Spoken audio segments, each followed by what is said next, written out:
예, 고맙습니다. 우리 인터넷으로 가정에서 예배드리는 모든 분들도 우리 함께 옆에 사람 보면서 우리 아이들을 축복하면서 한번 인사하기를 원합니다. 예배의 성공자 되심을 축하합니다. 고맙습니다. 감사합니다. 오늘도 이렇게 예배드리는 모든 분들, 가정에서 인터넷으로 예배드리는 우리 아이들, 청소년들, 청년들 모든 분들에게 하나님의 은혜와 복이, 하나님의 평강이 충만하게 임하게 되길 주님의 이름으로 간절히 축원드립니다. 어느 이름난 유명한 도둑이 있었습니다. 죽음을 앞두게 되었고 이제 역시 도둑 친구에게 유언을 하게 되었습니다. 도둑 친구에게 유언을 하기를, 내가 그동안 도둑질을 하면서 어렵고 힘들 때마다 자네가 항상 내 곁에서 그렇게 도움을 주어서 정말 고맙게 생각하네. 이제 죽음을 앞두고 무슨 욕심이 있겠나? 죽으면 그만이지. 내가 자네에게 보석 반지 하나를 줄 테니까 나에 대한 우정으로 생각하고 보석 반지를 볼 때마다 나를 생각해 주게라. 그러면서 유언을 남긴단 말이에요. 이 보석 반지라는 소리에 유언을 듣고 있던 친구가 눈을 번쩍 뜨이면서, 자네가 나를 그렇게 생각하는 줄 몰랐네. 너무너무 고맙네. 그 보석 반지는 어디 있나? 그렇게 물어봤더니만 이 친구가, 죽음을 앞둔 친구가 이제 아주 힘든 목소리로 그렇게 말을 이어갑니다. 지금 이곳에는 없다네. 건넌 마을 최부자 집에 안방문에 들어가면 장롱이 있는데 그 장롱 서랍 안쪽에 들어있다네. 내가 저번에 훔치러 갔다가 못 훔치고 나왔는데 이제 자네가 가서 그것을 훔쳐서 자네가 가지게나. 그렇게 유언을 했다는 것이죠. 사랑하는 여러분, 도둑다운 유언이죠. 마지막까지 남의 물건을 훔치는 유언으로 그의 인생을 마감하게 되었다는 말입니다. 모든 사람은 죽음을 맞이합니다. 만약에 여러분들이 이 세상을 마감하게 될 때에 어떤 유언으로 여러분들을 사랑하는 사람들에게 남길 수 있겠습니까? 아마 우리 교회에 초창기로 기억이 됩니다. 육동교회에서 전교인 수련회를 하게 되었어요. 그때 프로그램 가운데 어떤 프로그램을 했냐면 유언서기 프로그램을 했습니다. 내가 내 사랑하는 자녀들에게 마지막으로 남길 말을 한번 적어보세요 하고 시간을 드렸는데 기가 막힌 일이 발생했습니다. 이곳 저곳에서 눈물을 흘리기 시작하고 눈물바다가 되어버리더라고요. 만약에 여러분들이 유언을 남긴다면 어떤 유언을 남기겠습니까? 아마 모든 사람들은 평생을 살면서 가장 소중히 여겼던 것을 유언으로 남기겠지요. 만약에 어떤 사람이 돈을 최고로 여겼다면 돈에 관한 이야기를 할 것입니다. 명예를 최고로 여겼다면 명예에 관한 얘기를 할 것입니다. 지식을 최고로 여긴 사람은 지식에 관한 얘기를 할 것이고요. 건강을 최고로 여겼다면 건강에 관한 이야기를 할 것입니다. 형제 우애를 최고로 여겼다면 형제 우애에 관한 유언을 남기게 될 것입니다. 한 어머니가 아들에게 유언을 남겼습니다. 이 유언은 매우 유명한 유언입니다. 이 록펠러라는 사람인데요. 이 록펠러는 지금 와서 후대에 와서 이제 평가가 많이 다릅니다. 상반됩니다. 하지만 그 평가보다도 그의 어머니가 그에게 남긴 유언입니다. 어쨌든 간에 이분은 지금까지 이 땅에 태어났던 사람들 중에 최고로 부자예요. 아직까지 이 사람의 부를 깬 사람이 없다 그럽니다. 그런데 그의 어머니가 그에게 10가지로 유언을 남겼다는 것입니다. 그것이 그의 저서에 남아 있습니다. 첫 번째가 뭐냐 하니까 하나님을 친아버지처럼 섬겨라. 두 번째는요, 하나님의 말씀을 증거하시는 목사님을 하나님 다음으로 섬겨라. 이게 좀 죄송한 얘기인데 이거 그대로 받을 필요는 없어요. 세 번째, 오른쪽 주머니에는 항상 11조를 준비해 둬라. 네 번째는 원수를 만들지 말라. 다섯 번째는 예배를 드릴 때 항상 앞자리에 앉아서 드려라. 여섯 번째, 항상 아침에는 그날의 목표를 세우고 하나님께 기도해라. 일곱 번째, 잠자리에 들기 전에는 반드시 하루를 반성하고 기도 드려라. 여덟 번째, 남을 도울 수 있으면 한껏 도우라. 아홉 번째, 주일날 예배는 꼭 본교회에서 드려라. 열 번째, 아침에는 제일 먼저 말씀을 읽어라 하는 10가지 유언을 남기고 그분은 하나님의 부르심을 받았다라고 합니다. 사랑하는 여러분, 오늘 우리는 신명기서를 함께 펼쳐놓았습니다. 이 신명기서는요, 전체가 다 모세의 유언입니다. 40년 광야 여정을 다 마쳤습니다. 40년 광야 여정을 모세가 인도해서 백성들을 이끌고 그렇게 다 마치고 모압이라는 평지에, 큰 평지에 하나님의 백성들이 도착을 했습니다. 대략 한 250만 정도로 보면 될 거예요. 그들을 모아놓고 모세가 마지막으로 유언적 설교를 3편 하는 것, 그것이 바로 신명기서입니다. 신이란 말은 다시 신, 하나님의 명령, 다시 한 번 더 하나님의 명령을 모세가 백성들에게 하고 있는 것입니다. 3편의 설교, 첫 번째 설교는요, 신명기 1장 1절부터 4장 43절까지가 첫 번째 설교입니다. 그리고 두 번째 설교는 신명기 4장 44절부터 26장 19절까지가 두 번째 설교입니다. 그리고 세 번째 설교는 신명기 27장부터 30장까지가 세 번째 설교입니다. 그리고 신명기는 34장까지 있죠. 31장에서 34장까지 내용은 무엇이냐 하면 마지막 설교를 마친 이후에 모세의 유언과 그리고 모세의 사망기사, 어떻게 죽었더라 하는 내용으로 신명기서는 마무리 짓게 됩니다. 그렇다면 우리는 오늘 신명기 32장을 펼쳐놓았어요. 이 신명기 32장, 특별히 9절부터 14절까지 내용이 무엇이냐? 바로 모세의 마지막 유언입니다. 마지막 유언인데 그 마지막 유언 속에 이것은 노래로 구성이 되어 있는데 어떤 내용이냐니까 하나님이 어떤 분이시다 하는 것을 밝힙니다. 사랑하는 후손들에게, 사랑하는 하나님의 백성들에게, 이스라엘 백성들에게 마지막으로 남기면서 이것은 너무너무 중요하다. 여러분들 기억하십시오. 하나님은 바로 이런 분입니다. 광야 여정 40년 동안에 경험했던 하나님 뿐만 아니고 120년의 삶을 마무리 지으면서 지난 세월 동안 살아오면서 경험했던 하나님은 바로 이런 분입니다라고 하나님을 밝혀요. 하나님을 안다는 것은 하나님의 택한 백성들에게 매우 중요합니다. 오늘 인터넷에서 방송을 듣고 계시는 우리 어린이 여러분, 청소년 여러분, 하나님은 어떤 분이에요? 여러분 한번 대답해 볼 수 있겠습니까? 하나님은 어떤 분이에요? 자, 대답이 잘 나오지 않죠. 그렇다면 오늘 본문을 통해서 하나님은 어떤 분입니다 하는 것을 3가지로 명확하고도 정확하게 대답할 수 있어야 합니다. 설교 말미에 가서 어린이 여러분들에게 묻겠습니다. 여러분들이 큰 소리로 나중에 대답해 주세요. 오늘 본문에서 하나님은 어떤 분입니다 하는 것을 유언으로 남기는 거예요. 이것은 매우 중요하기 때문에 이 땅을 살아가는 하나님의 택한 백성들, 광야와 같은 세상을 살아가는 하나님의 백성들에게는 하나님이 어떤 분이신가 하는 것은 매우 중요하기 때문에 우리에게 밝히시고 있는 것입니다. 자, 그렇다면 우리 9절 10절을 한번 읽어봅니다. 첫 번째, 하나님은 어떤 분이다 하는 것을 우리에게 밝혀주고 있거든요. 우리 인터넷으로 예배를 드리는 어린이 여러분들, 청소년 여러분들 성경을 펴고 9절 10절 우리 목사님과 함께 큰 소리로 같이 읽겠습니다. 9절 10절 다 같이 읽습니다. 시작. 여호와의 분깃선 자기 백성이라. 야곱은 그가 택하신 기업이로다. 여호와께서 그를 황무지에서 짐승이 부러지는 광야에서 만나시고 호위하시며 보호하시며 자기의 눈동자같이 지키셨도다. 아멘.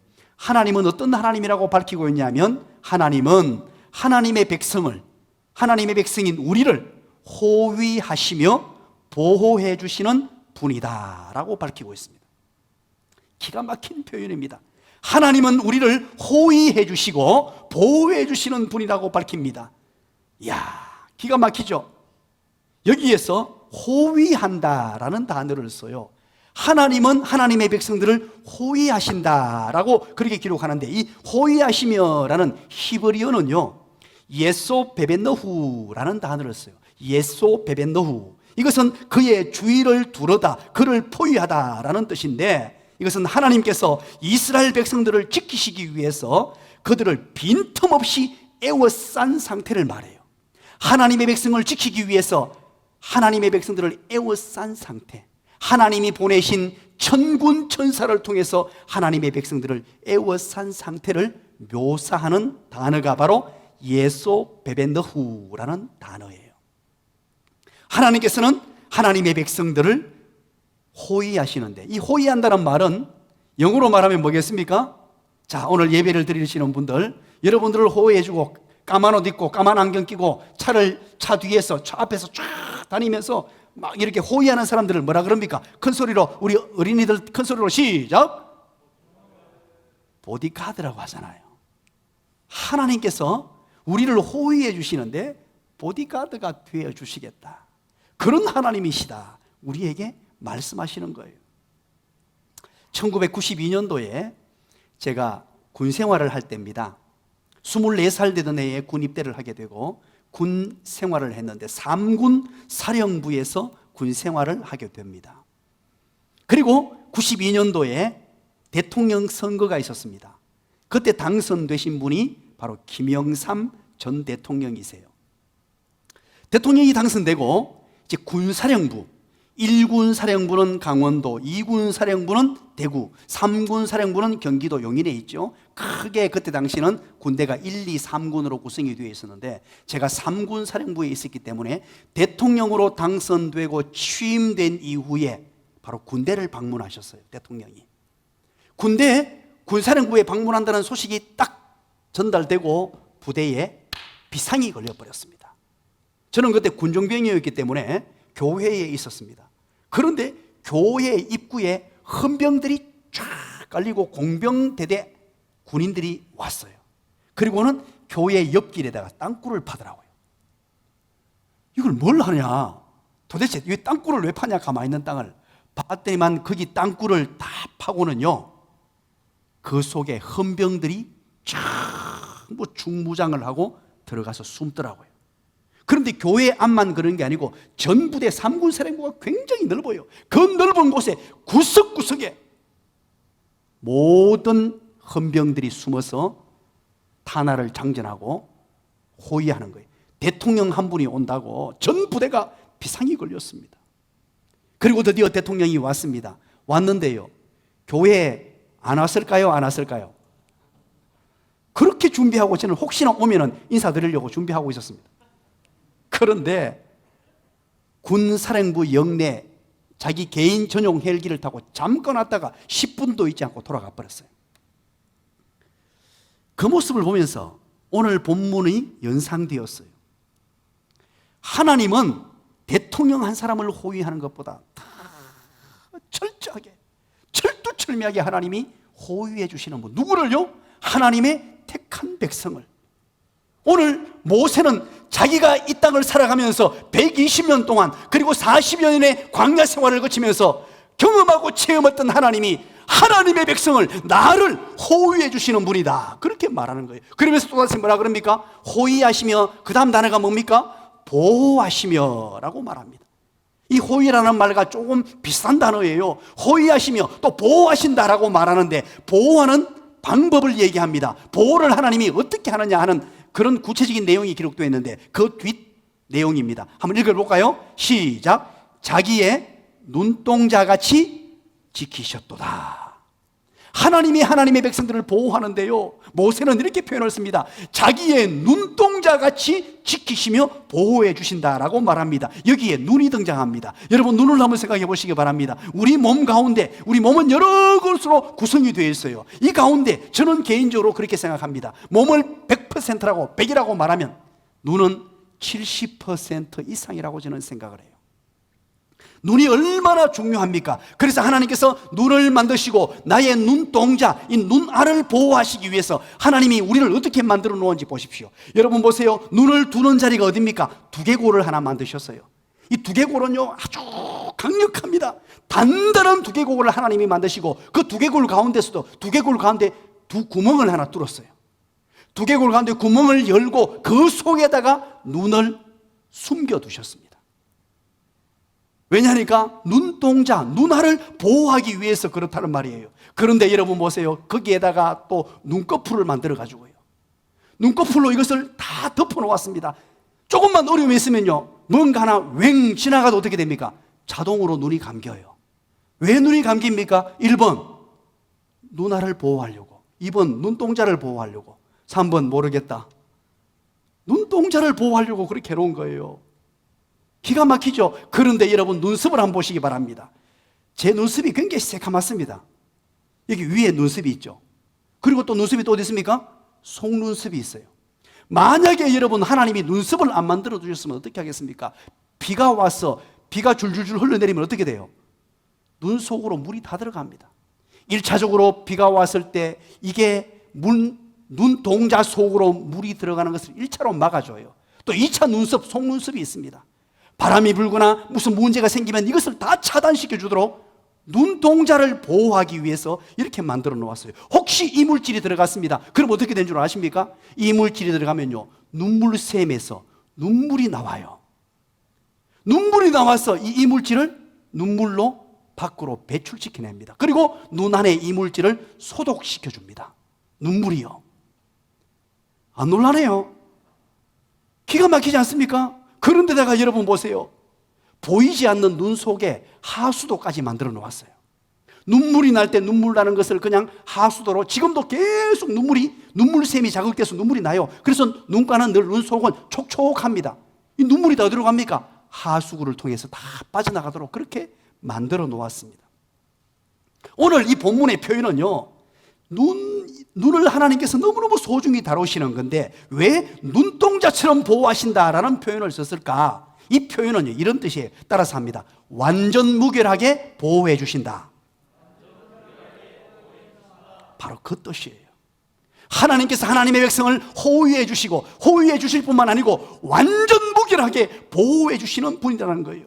참 기가 막히지 않습니까? 하나님께서는 하나님의 택한 백성들을 호위하시고 완전 무결하게 보호해 주시는 분.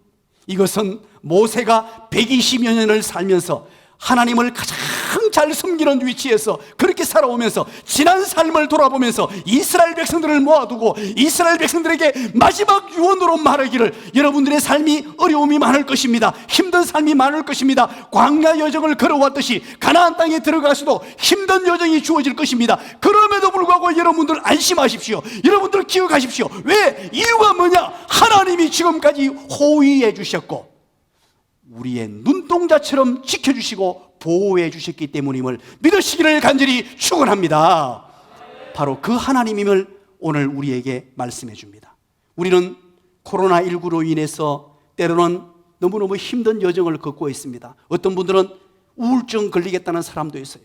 집안에 가만히 앉아 있으니까 너무 힘들다, 이런 사람도 있고 여러 종류의 사람들이 있습니다. 그럴 때도 여러분 찬송을 선택하시고 기도를 선택하시고 하나님의 말씀을 선택하시고 오늘 본문과 같이 하나님께서 나를 지켜주시고 보호해 주심을 꼭 믿고 승리하는 삶, 성공자의 삶을 살아가시기를 주님의 이름으로 간절히 축원드립니다. 그리고 두 번째입니다. 자, 여러분, 어린이 여러분, 큰 소리로 한번 대답해 볼까요? 첫 번째는 뭐라 그랬죠? 하나님은 우리를 호위하시며 보호해 주시는 분이다 그랬죠. 우리를 호위하시며 보호해 주시는 분이다. 하나님은 그런 분이다. 두 번째는 11절 12절입니다 우리 9절 10절을 읽고 11절 12절 우리 어린이 여러분 큰 소리로 목사님과 같이 읽습니다. 다 같이 읽습니다. 시작. 마치 독수리가 자기의 보금자리를 어지럽게 하며 자기의 새끼 위에 너풀거리며 그의 날개를 펴서 새끼를 받으며 그의 날개 위에 그것을 엎는 것 같이 여호와께서 홀로 그를 인도하셨고 그와 함께 한 다른 신이 없었도다. 아멘. 자, 이 말은 무슨 말이냐니까 독수리 얘기를 쭉 쓰고 있는데요, 쉽게 말하면 여러분 따라서 합니다. 하나님은 우리를 훈련하시는 분이시다. 그렇습니다. 하나님은 하나님의 백성들을 훈련하시는 분이라는 것을 11절 12절을 통해서 말씀하시는 거예요. 독수리 어미가 독수리 새끼를 훈련하는 것 같이 하나님께서도 하나님의 백성들을 훈련한다라는 내용이에요. 모세는 120년 동안 살아가면서 자기의 삶을 돌아봤을 것입니다. 여러분 기억하십니까? 처음 40년은 하나님의 훈련을 어디서 받았느냐? 바로 이집트 왕궁에서 받았습니다. 이집트의 최고의 문명, 최고의 학문, 최고의 지식 속에 들어가서 그 가운데서 하나님의 훈련을 받았습니다. 하나님에게 모세에 필요한 모든 것을 전수받았어요. 하나님께서 그곳에 집어넣어가지고 훈련을 받았습니다. 그리고 40살이 되었을 때 40살부터 80살까지는 미디안 광야에서, 광야 속에서 훈련을 받았습니다. 그리고 난 뒤에 하나님의 쓰임을 받으면서 어디로 가느냐? 바로 이스라엘 백성들을 끌고 출애굽을 해서 그 여정 가운데서 또다시 하나님의 백성들이 가나안 땅에 들어가서 살기에 적합한 하나님의 사람으로 훈련받았단 말이에요. 그의 전생애가 훈련받는 삶이었다고 해도 과언이 아닙니다. 그래서 짐승을 가지고 왔어요. 새 이미지를 가져왔습니다. 여러분, 새 중에 새가 어떤 새입니까? 새 중에 왕, 어떤 새죠? 독수리잖아요. 새 중에 왕입니다. 독수리를 따라갈 새는 이 세상에 아무도 없습니다. 여러분, 독수리는 힘과 위엄의 상징입니다. 자유와 용맹을 상징하는 새입니다. 수많은 새들 가운데 태양을 정면으로 바라보고 태양으로 향해서 날아갈 수 있는 새는 독수리밖에 없다고 합니다. 그런가 하면 태풍이 확 불어올 때 태풍과 정면으로 거슬러서 날아갈 수 있는 새는 유일하게 독수리밖에 없다고 합니다. 그렇다면 왜 이런 독수리가 새 중에 새가 되고 힘과 위엄의 상징이 되었을까요? 그것은 다른 이유가 없습니다. 바로 훈련입니다. 훈련. 오늘 본문 11절에 뭐라 그럽니까? 보십시오. 11절 보십시오. 마치 독수리가 자기의 보금자리를 어지럽게 하며 라고 말합니다. 보금자리. 보금자리는 다른 말로 뭡니까? 사람으로 말하면 여러분 뭐예요? 어린이 여러분, 보금자리가 뭡니까? 사람은 뭡니까? 집이죠. 또 둥지라고 말해요. 이 보금자리를 어지럽게 한다, 이 표현이 뭘까요? 너무 간략하게 설명하고 있습니다만 독수리에 대해서 조금 이제 여러분들이 알 필요가 있습니다. 독수리는 보금자리, 둥지를 짓는데요, 어디에 짓느냐? 깊은 산, 높은 벽, 바위 위나 벼랑 위에다가 독수리의 둥지를 짓는다고 합니다. 사람이나 맹수들이 전혀 찾아올 수 없는, 누구의 손길도 닿지 않은 정말 힘들고 구석진고 그런 높은 바위, 높은 산, 높은 벼랑 이런 곳에다가 짓는데요, 얼마만큼 크게 짓느냐니까 이 직경이 2.7m입니다. 직경이 2.7m예요. 여러분 봐서 알겠습니다만 제가 키가 좀 2m가 좀 안 됩니다. 그러면 저 같은 사람 2개 정도 되는 직경으로 봤을 때 그렇게 짓고요, 여기에 얼마나 견고하게 짓는지 크게 지어가지고는 그 속에 얼마나 많은 것을 집어넣는지 무게를 달아보니까 이 학자들이, 조류 학자들의 말입니다. 무게가 굉장히 많이 나가는 것은 2톤까지 나갔다는 말이에요. 2톤. 야, 여러분들이 놀라주시네요. 어린이 여러분들 많이 놀랐죠? 2톤이라고 하면 어마어마한 무게예요. 이렇게 지어놓고는요, 크게 둥지를 짓고 거기에다가 여러 가지 견고하게 집을 짓고 마지막에 뭘 하느냐? 깃털이나 새의 깃털이나 아주 부드러운 것으로 보금자리를 쫙 만든다 그래요. 보금자리를 멋지게 만들어서 그 속에서 편안히 푹신한 침대 속에서 쉬고 안식을 취하고 거기에서 어미가 갖다 주는 모이를 마음껏 먹으면서 행복을 누릴 수 있도록 만들어 놓았다는 거예요. 난공불락의 요새 같은 둥지에서 누구의 침범도 받지 않고 행복한 삶, 행복한 여정을 누린다는 거예요. 그런데 어느 순간부터 갑자기 독수리의 어미가 돌변한다는 것입니다. 갑자기 돌변하면서 보금자리를 어지럽힌다는 거예요. 그게 바로 오늘 본문 11절입니다. 그렇게 평안하게 독수리가 살도록 만들어 놓고 그 큰 집에다가 그 큰 둥지를 만들어 가지고 푹신한 침대 속에 먹을 것 갖다 주면서 안식을 취하고 행복을 누리도록 만들어 줬다가 어느 시점이 됐을 때 갑자기 보금자리를 흔들어 놓는다는 거예요. 그래서 학자들의 말에 의하면 어미 독수리가 새끼를 끌어내기 위해서 폭신폭신한 깃털 침대들을 다 제거해 버린대요. 그러면 밑에 아주 아주 좋지 않은 나무나 어떤 가시가 막 거기에 박혀 있어서 새끼가 버티지를 못한대요. 또 그런가 하면 또 조류학자의 말입니다. 어미 독수리가 가시나무, 삐죽삐죽 솟아난 가시나무를 가지고 보금자리에 집어넣는답니다. 그래서 그 보금자리에 견딜 수 없어서 새끼 독수리는 밖을 나올 수밖에 없다는 거예요. 그 좋은 보금자리에서 나올 수밖에 없다는 거예요. 사랑하는 여러분, 오늘 이 비유를 모세가 하면서 무엇을 얘기하고 싶었냐니까 하나님의 택한 백성에게 하나님께서 훈련하는 방법이라는 거예요.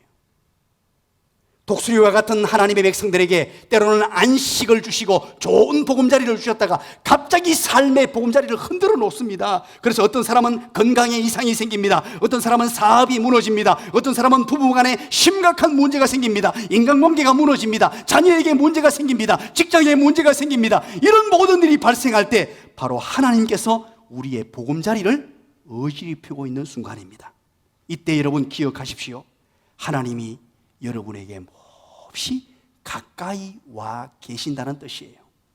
하나님이 여러분들을 주목하여 보고 계시고 여러분들이 하나님께서 선한 뜻과 의도를 가지고 어떤 하나님의 계획을 가지고 하나님이 바로 여러분 옆에 여러분 앞에 와 계신다는 사실입니다.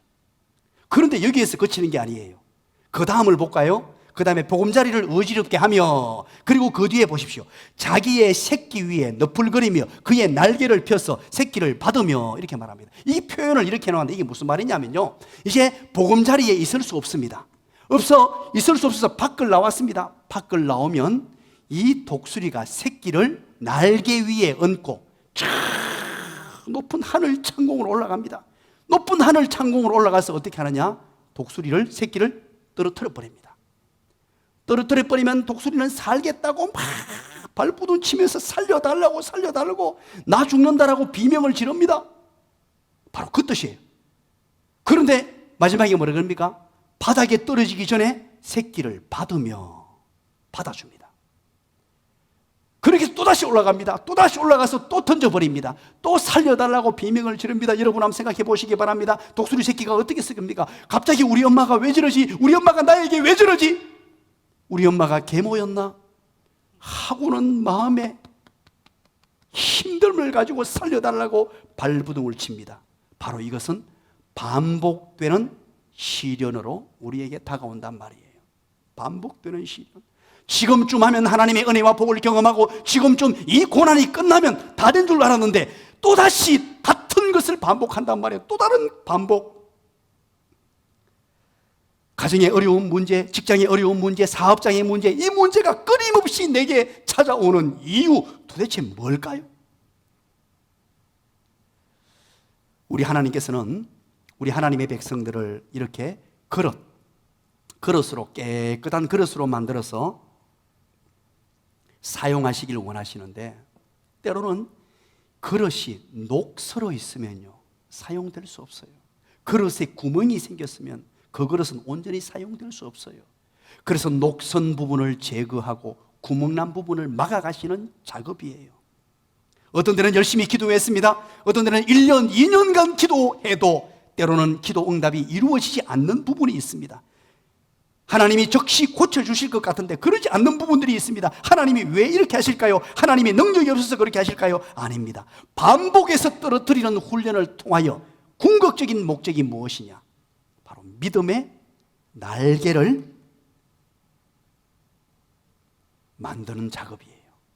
아주 강력한 믿음의 날개를 만드는, 이것이 반복되면서 이 새끼 독수리는 날개 죽지에 힘이 들어가기 시작하고 하늘 창공을 날 수 있는 어미와 같은 큰 힘센 독수리가 된다는 것입니다. 오늘 이 독수리 이 본문을 통해서 분명히 기억해야 될 두 가지 진리가 있습니다. 첫 번째는 뭐냐 하니까 독수리가 그 새끼를 죽도록 내버려 두지 않습니다. 절대 그렇게 안 합니다. 그렇게 하듯이 하나님께서도 우리에게 어려움을 주시고 환난을 주시고 고난을 주시고 때로는 보금자리를 어지럽히시고 때로는 하늘 높은 곳에서 바닥으로 떨어뜨리실지라도 절대 하나님의 백성들을 망하도록 내버려 두시지 않는 분이란 사실이에요. 우리를 훈련하시기는 하시지만 결코 망하도록 내버려 두시지 않는다. 결코 나는 망하는 사람이 아니다는 거예요. 또 한 가지는 무엇입니까? 또 한 가지는 분명한 것은 바로 독수리 새끼가 여러 번의 훈련을 통해서 결국 스스로 날 수 있는 날개에 강한 힘이 생기듯이 결국은 믿음의 날개를 하나님께서 우리에게 세워주신다는 거예요. 믿음의 날개가 생겨난다는 것입니다. 우리가 잘 아는 것처럼 믿음은 한순간에 금방 생기는 것이 아닙니다. 로또 복권이 아니에요. 많은 사람들은 착각합니다. 기도나무 올라갔다 오면 믿음이 대단해지는 줄 압니다. 어떤 사람은 착각합니다. 철야기도 한두 번 하고 나면 믿음이 갑자기 급상승하는 줄 압니다. 절대 아니에요. 하나님은 인격적인 하나님이라서 이 믿음의 성장은요, 시간과 연단 두 가지가 반드시 필요해요. 시간도 긴 시간을 요합니다. 이 시간을 통하여 하늘에서 떨어지고 또 떨어지고 또 떨어지고 계속해서 반복되는 시련을 통하여 믿음의 날개가 견고해진다는 말입니다. 저는 그래서 사람을 평가할 때 중요한 평가 기준이 있습니다. 그 사람의 과거의 이력이 어떠한 사람인가. 뭐 공부를 많이 했느냐 똑똑했냐 그건 관심이 없습니다. 그 사람이 키가 크냐 무슨 그 사람이 얼굴이 잘생겼냐 그건요 차후 문제예요. 그것보다 가장 우선되는 게 무엇이냐니까 그 사람이 과거에 얼마만큼의 큰 환난과 고난을 겪었느냐. 그러나 중요한 게 있습니다. 고난을 겪고 고난에 실패해버리면요 그 사람은 믿음의 성장이 이루어질 수 없습니다. 믿음의 진보가 이루어질 수 없어요. 반드시 이겨내야 돼요. 어떤 어려운 환경이라도 이겨낸 사람이라야 올바른 믿음의 인격을 가진 하나님의 일꾼이 돼요. 오늘 바로 그 이야기를 하는 것입니다. 그래서 궁극적으로 이 비둘기는요 믿음의 날개가 생겼습니다. 믿음의 날개가 생겨서 서두에도 말씀드렸죠. 이 독수리는 어떻게 된다고요? 태양을 보고 정면으로 날아갈 수 있는 유일한 새고 뿐만 아니고 날아가면서 태풍이 불어오면요 태풍을 맞설 수 있는 새 독수리입니다. 태풍을 맞설 수 있는, 그래서 바람을 역이용한다 그래요. 바람을 역이용해서 딱 각도를 조절한답니다. 그래서 어떤 상황이 오느냐니까 보통 새들은 전부 다 같이 날아가 버리는데 각도 조절을 하면서 어디 뜨느냐 태풍 위로 올라간대요. 쫙 올라가서 태풍 위에서 태풍을 내려다본다는 거예요. 이 조류학자들의 말이에요. 기가 막히지 않습니까? 여러분, 우리에게 믿음의 날개가 생깁니다. 때로는 여러분들 우리에게 경제적 어려움이 생깁니다. 믿음의 날개가 생긴 사람들은 드디어 이제 믿음의 양날개를 펴고 각도 15도 조정을 하는 거예요. 우리에게 어떤 질병의 문제가 생겼습니다. 30도로 맞추는 거예요. 우리의 가정의 문제, 인간관계의 문제가 생겼습니다. 45도 각도, 질병의 문제가 생겼습니다. 60도 각도로 맞추고 그 문제와 맞서서 정면으로 믿음의 날개를 펴고 올라가서 그 위에 가서 문제거리를 내다볼 수 있는 믿음이 견고한 사람. 하나님께서는 광야 여정을 통하여 바로 이것을 훈련하시는 하나님이셨다. 그래서 궁극적으로 가나안 땅, 젖과 꿀이 흐르는 땅, 그곳은 하나님의 은혜의 땅이거든요. 그곳은 여러분 젖과 꿀이 흐르는 땅이라 그랬는데 먹을 것이 없어요. 실은 그곳은 물도 없습니다. 이집트에는요 나일강이 흐르잖아요. 나일강이 흘러가지고 나일강을 가지고 농사를 지으면서 사는 땅, 이집트 문명이 바로 나일강 문명이거든요. 그 좋은 땅이에요. 너무너무 좋은 땅이에요. 그리고 거기에는요 노예들을 통해서 농사를 지을 수 있는 땅이었어요. 그런데 이 가나안 땅은요 척박한 땅입니다. 어떻게 사느냐? 비가 오지 않으면 안 되는 땅이에요. 그래서 하나님이 이른 비를 주셔야만 하고 늦은 비를 주셔야만 하는 땅이에요. 하나님의 은혜로 사는 땅이에요. 믿음으로 사는 땅이에요. 믿음의 날개가 견고하지 아니하면 못 사는 땅이에요. 하나님의 택한 백성들이 살아갈 삶의 방식이 바로 그 방식이에요. 믿음이 없는 자는 살 수 없는 것이에요. 마지막 세 번째입니다. 13절 14절인데요 우리 한번 읽어봅니다. 13절 14절 조금 어려울 수 있는데 읽고 제가 설명해 드립니다. 마지막 세 번째입니다. 우리 어린이 여러분, 청소년 여러분 다 같이 읽습니다. 시작. 여호와께서 그가 땅의 높은 곳을 타고 다니게 하시며 밭에 소산을 먹게 하시며 반석에서 꿀을, 굳은 반석에서 기름을 빨게 하시며 소의 엉긴 젖과 양의 젖과 어린 양의 기름과 바산에서 난 수단과 염소와 지극히 아름다운 밀을 먹이시며 또 포도즙의 붉은 술을 마시게 하셨도다. 아멘. 자, 여기 13, 14절에 뭐냐니까 이 팔레스틴 지역에서 가장 좋은 모든 먹는 것들을 다 주겠단 말이에요. 먹을 수 있는 풍족하게. 이게 현대어 성경으로는, 현대인의 성경을 한번 읽어드릴게요. 가만히 한번 들어보세요. 현대인의 성경은 이렇게 쉽게 풀이를 해놨는데 한번 들어보세요. 여호와께서 기름진 고원, 기름진 땅을 이스라엘 백성들에게 주셔서 그들이 밭에 농산물을 먹게 하시고 바위에서 꿀을 빨게 하시며 단단한 바위에서 기름을 얻게 하셨습니다. 또 14절, 그가 우유와 고기를 주시고 살찐 양과 염소와 좋은 밀을 먹게 하시며 맛있는 포도주를 마시게 하셨습니다. 좋은 것들로 다 공급하셨다는 거예요. 광야에 먹을 것이 없을 줄 알고. 이 말은 세 번째, 하나님은 기적을 통해서라도 하나님의 백성에게, 우리에게 만족하게 먹여주시는 분이다 하는 거예요. 우리에게 만족하게 먹여주시는 분이 하나님이시다. 우리가 때로는 의식주 문제로 고민하고 근심할까 싶어서, 때로는 우리가 살아가면서 헐떡헐떡하면서 의식주 문제로 살 수 없고 절망에 빠져 있고 먹을 것, 입을 것, 잠잘 곳이 없을 것 같으니까 하나님께서는 이 모든 것들을 다 채워주신단 말이에요. 그 약속을 하고 있습니다. 궁극적으로 모세가 함께 살아보았더니만 단 한 번도 먹여주시지 않는 적이 없었고, 때로는 소의 엉긴 젖, 양의 젖, 이 말은 바로 우유란 말이에요. 우유로 다 주시고, 어린 양의 기름, 바산에서 난 순양과 염소, 이것은 바로 고기란 말이에요. 고기도 주시고, 먹을 것, 때로는 반석에서 꿀이 나도록 만들어가 꿀도 주시고, 농사도 되게 해서 소산을 먹게 하시고, 반석에서 기름이 나가지고 기름도 주시고, 필요한 모든 것들을 하나님이 공급해 주신 분이었다. 이렇게 백성들에게 모세는 마지막으로 말하고 있습니다. 사랑하는 여러분, 광야가 무엇입니까? 오늘 본문 9절에서 10절에서 광야라는 단어를, 두 가지 단어를 한번 찾아보세요. 오늘 10절에서 광야라는 두 가지 단어를 찾고 어린이 여러분, 청소년 여러분이 맞추면 아빠가 용돈으로 5,000원 주세요. 5,000원. 자, 맞추면, 자, 두 가지 10절에서 한번 찾아보세요. 광야라는 단어가 두 가지 있습니다. 시작. 뭡니까? 시작. 맞췄습니까? 두 가지가. 첫 번째는 뭡니까? 맞췄죠? 맞춘 아이들에게 줍니다. 이제 대답을 밝힙니다. 10절에 황무지입니다. 두 번째는 광야 했네요. 부르짖은 광야. 두 군데에 동그라미를 쳐놓으세요. 이것은 황무지라고 번역을 했고 광야라고 번역했는데 같은 단어예요. 히브리어로 미드바르라고 쓰고 있습니다. 미드바르. 자, 여러분들에게 많이 얘기했죠. 이 광야라는 히브리어 단어가 미드바르인데, 미드바르의 어원이 어디서 나왔다 그랬죠? 어원은 다바르라에서 나왔다 그랬죠. 다바르. 이 다바르는 뭐냐? 말하다라는 단어예요. 말하다. 즉 광야는 어떤 곳이냐? 미드바르는 다바르, 즉 하나님의 말씀을 받는 곳이에요. 하나님의 말씀. 신약 성경에 가면 이 황무지, 또 광야를 어떻게 표현하냐니까 빈들이라고 표현하고 있어요. 빈들. 전부 다 이게 미드바르입니다. 미드바르. 사랑하는 여러분, 광야 여정 가운데서요, 여러분 보세요. 이 광야 여정 가운데서는 우리 힘으로 무엇을 공급받을 수가 없습니다.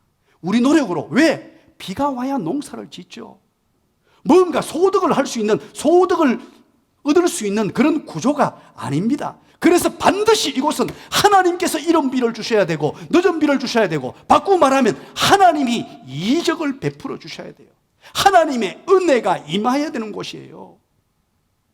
바로 광야 여정이 그렇죠. 가나안 땅 또한 마찬가지입니다. 여러분 보시기 바랍니다. 광야 여정을 보내면서 하나님께서 어떻게 은혜를 베풀어 주셨습니까? 때로는 물이 없을 때에 여러분 하나님께서 기적을 베풀어 주셨는데, 반석에서 물이 솟아나도록 하나님이 기적을 베풀어 주신 곳이 광야예요. 그런가 하면 여러분, 먹을 것이 없어서 굶고 있을 때 하나님의 특별한 섭리와 방법으로 하나님이 음식을 내려주셨는데, 이게 먹고 하나님이 막 내려주시니까 놀라가 이게 먹고 하고 받았어요. 이게 먹고 이게 이름이 됐어요. 이게 먹고 뭡니까? 만나잖아요. 만나의 뜻이 이것이 무엇입니까? 라는 뜻이에요. 너무너무 이상한 과자 같은 것이 내려왔는데 바로 하나님이 광야에서 주신 거예요. 이것은 광야 외에는 공급되지 않는 것이에요. 고기 먹고 싶다고 하니까 하나님께서 갑자기 메추라기를 보내주셔서 하나님이 광야에서 공급해 주셨어요. 하나님의 은혜입니다. 사랑하는 여러분, 광야라는 곳은 우리가 가야 될 젖과 꿀이 흐르는 가나안 땅은요, 인간의 노력으로 사는 곳이 아니에요. 하나님의 은혜가 임하는 곳. 우리는 두 손을 높이 들고 항복하고 하나님의 은혜를 사모하고 하나님이 일하시도록 만드는 곳. 마태복음 14장에 보면 예수님께서 한 곳을 가십니다. 빈들에 가세요. 빈들에 가셨는데 많은 사람들이 모여들었습니다. 장정만 5천 명이라고 해요. 장정만 5천 명이 예수님을 따라갔습니다. 그러면 여자분들 또 어린아이 다 합치면 대략 몇 명요? 대략 몇 명? 5천 명이니까 몇 명? 한 2만 명 정도가 된다고 보면 돼요. 그 많은 무리들이 예수님을 따라서 빈들에 모여들었습니다. 예수님이 복음을 전했어요. 예수 복음을 전했습니다. 그리고 날이 어둑어둑해집니다. 먹을 게 없습니다. 제자들이 말합니다. 예수님, 큰일 났습니다. 이 빈들에 이 많은 사람들이 모였는데 먹을 것이 없습니다. 어떻게 하면 좋겠습니까? 빈들입니다. 빈들. 광야예요. 광야는 먹을 것이 없는 곳이에요. 공급원이 끊어진 곳이에요. 그때 우리 주님께서 너희들이 가지고 있는 것이 무엇이냐라고 묻습니다. 그때 한 아이가 예수님께 가지고 나온 것이 바로 물고기 2마리와 보리떡 5개예요. 물고기 2마리와 보리떡 5개로 축사하시고 나누어 주었더니만 기가 막힌 역사가 나타났는데 2만 명이 먹고도 12광줄이나 남는 기적이 나타났어요. 이것이 바로 무엇인 줄 아십니까? 빈들에서, 미드바르에서의 나눔의 기적이에요. 따라서 합니다. 미드바르에서 나눔의 기적이다.